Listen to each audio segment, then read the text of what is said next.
Greetings, my friend. Welcome back again to my YouTube channel. I'm Matt Chipley with another video to help you be fit and live free. Today's video is kind of a reaction video from my podcast that I just did over this past weekend. And I was getting a lot of questions concerning how much work one should do. How many sets should I do? How many miles should I run? How do I know if I'm pushing myself and doing enough work to get to what I want and stuff? And this is a great example of how a fundamental approach, and more specifically, knowing the particular objective of your training, changes everything. Because so much of the rhetoric in our fitness culture has instilled in us this idea that if you want to get the results you want, you have to do the right amount of work, or you have to do enough work. That basically it boils down to the work you do, which isn't true, because it's most entirely possible, in fact very probable, happens all the time, where people can put in unbelievable amounts of hard work into particularly their workout programs and not really move the needle very much at all for their results. This is largely because what they're doing is in alignment with their goals. You could do burpees, run miles, hike mountains, swim oceans, all this stuff. But if you want bigger biceps, none of that's really going to help you do very much. You're much better off just doing a simple set of curls and calling it a day. And that's why understanding the fundamental objective of your training is so important. Because otherwise, you can really get lost into trying to figure out how much work should you do. And it doesn't matter what answer you're going to come up with, you're probably going to be wrong much of the time. It's kind of like saying, I want to know how do I get to the airport, and I tell you, drive 32 minutes. If I give you an amount of work to do, it still doesn't tell you how to actually get to the airport. It's the same thing with your workout. If I tell you to run for an hour, or do 5 sets, or work a muscle group twice a week or whatever, I'm essentially just guessing about how much work you need to do to achieve your objective.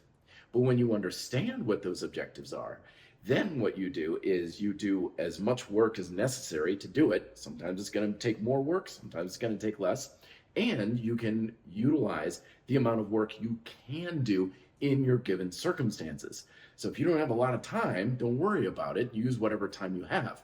Because the beautiful thing about the objectives of working out is that you're always going to achieve them no matter what you do.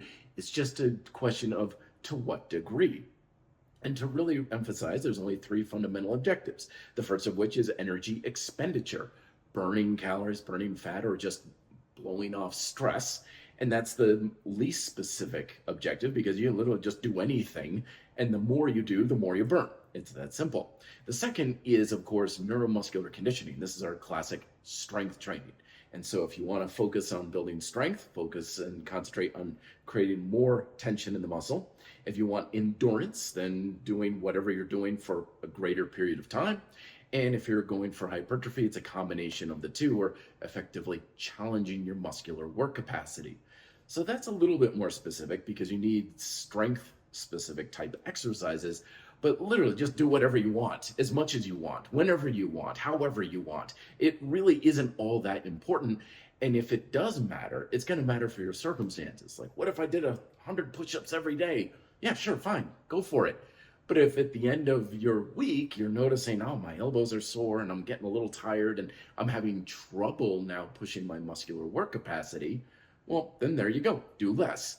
But if you're being told, oh, I should do a workout or work a muscle just once a week, but I feel like I should do more. Yeah, do more. Don't worry about what the rules are. Focus on that objective, and then just do whatever, however, whenever you want, like, and can to do that.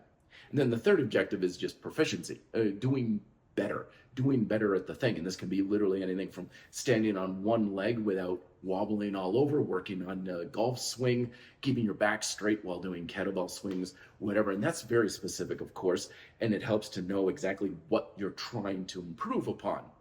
So don't make the work the goal. Don't make working as hard as possible your goal.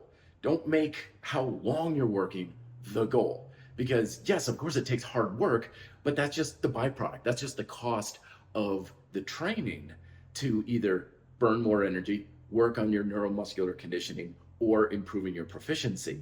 It's not the goal to work hard. The goal is to achieve those objectives specific for your goals. And when you have that as your purpose of your training, then the work will be whatever the work is going to be from a case by case basis. I hope that makes sense to you. It made sense in my mind anyway, but that's how an objective based approach to training can change everything for you.